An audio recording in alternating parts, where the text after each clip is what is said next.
یہ جو آپ نے کہا نا وزیر اعظم صاحب نے اور فلانے نے کہ ہم مذمت کرتے ہیں، تو یہ مذمت والا ثواب آپ غریبوں کے کھاتے میں رہنے دیں۔ آپ مہربانی کریں،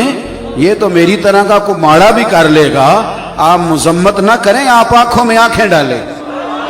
ہاں، آپ آنکھوں میں آنکھیں ڈالیں اور آپ انہیں بتائیں کہ ہمیں اور بھی بڑا کچھ آتا ہے۔ امیر ملت پیر جماعت علی شاہ صاحب کہتے ہیں کہ جگہ ہندوؤں کا جلسہ تھا، پنڈت تقریر کر رہا تھا، کوئی مسلمان نہیں، سارے ہندو تھے۔ اس نے نبی پاک صلی اللہ علیہ وسلم کے بارے میں معاذ اللہ کوئی ایسی بات کر دی، کوئی نہیں، ایک صرف نا پیچھے بیٹھا تھا ملانگ، اور جن کے پاس کئی رنگوں کا ڈنڈا نہیں ہوتا، تو انہوں بھی پتہ ہے کہ نہیں، تو اسی ایسا شہر چ رہندے ہو نا، بھی تگڑے شہر چ میں پینڈو ہاں، اور کئی رنگوں کا ڈنڈا ہوتا ہے، اسی انہوں پنجابی چ متحر کہنے ہیں، آپ لوگ پتہ نہیں کیا کہتے ہیں۔ تو وہ اس کے پاس کئی رنگوں کا ڈنڈا تھا، پیچھے بیٹھا تھا وہ، اس کے کان میں نا آواز چلی گئی، ملانگ بندہ، وہ ڈنڈا لے کے سٹیج پہ چڑھ گیا، کہتا میں نے ایک ہی مارا ہے پنڈت کے ساتھ میں، مارا ذرا صحیح کر کے، ڈھیر ہو گیا پنڈت، گرفتار کر کے لے گئے جیل میں۔ امیر ملت پیر جماعت علی شاہ صاحب کہتے ہیں میں ملنے گیا، میں نے جا کے کہا نہ تو نماز پڑھے، نہ تو نے داڑھی رکھی، نہ تو مسجد آ، کام بڑا کمال کیا ہے۔ تو پیر صاحب کہتے ہیں رو پڑا، پنجابی میں کہنے لگا حضور مینوں تے تواڈے نال بھی گل کرن دے آداب نہیں آوندے، دعا کرو نا میں مسیح تے جاواں، دعا کرو نا میں نماز پڑھا، پر سونیا میں گناہگار ہاں، اپنے نبی دا غدار تے نہیں۔ گناہگار اور غدار میں فرق ہوتا ہے، میں گناہگار ہوں، غدار تے نہیں۔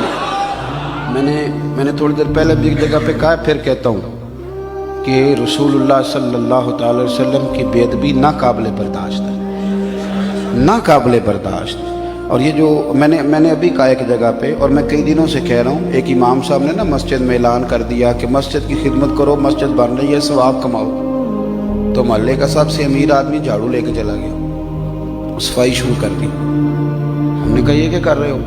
کہنے لگا جی وہ آپ نے تو اعلان کیا نا مسجد کی خدمت کرو ثواب ہوگا، امیر بندہ سب سے، تو امام صاحب نے وہ جھاڑو لے کے تو ایک غریب کو دیا، کہنے لگا یہ والا ثواب اسے لینے دے، تو لینٹر کا خرچہ دے،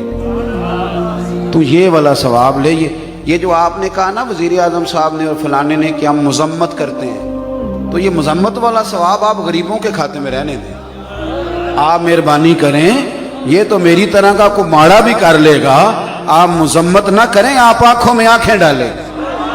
ہاں، آپ آنکھوں میں آنکھیں ڈالیں اور آپ انہیں بتائیں کہ ہمیں اور بھی بڑا کچھ آتا ہے، اس لیے کہ مسلمان پر جب نبی پاک کا نام لیا جائے تو اس کے رونگٹے کھڑے ہو جاتے ہیں، آنکھوں میں روشنی ہوتی ہے، اس کے دل میں نور ہوتا ہے۔ اور یاد رکھنا، جب مصطفیٰ کی عزت کی بات آئے تو تمہیں درد دل سے کہتے ہیں، نہ پھر ہمیں بچے یاد آتے ہیں، نہ دولت یاد آتی ہے، نہ جوانی یاد آتی ہے، نہ ہمیں یار یاد آتے ہیں، اور نہ ہمیں اپنے وجود کی پرواہ ہوتی ہے، ہمیں یاد آتی ہے تو گنبد خضرا والے نبی کی عزت یاد آتی ہے، یہ پکی بات۔ اور نہ جب تک کٹ مروں میں خواجہ بطحا کی حرمت پر، خدا شاہد ہے کامل میرا ایمان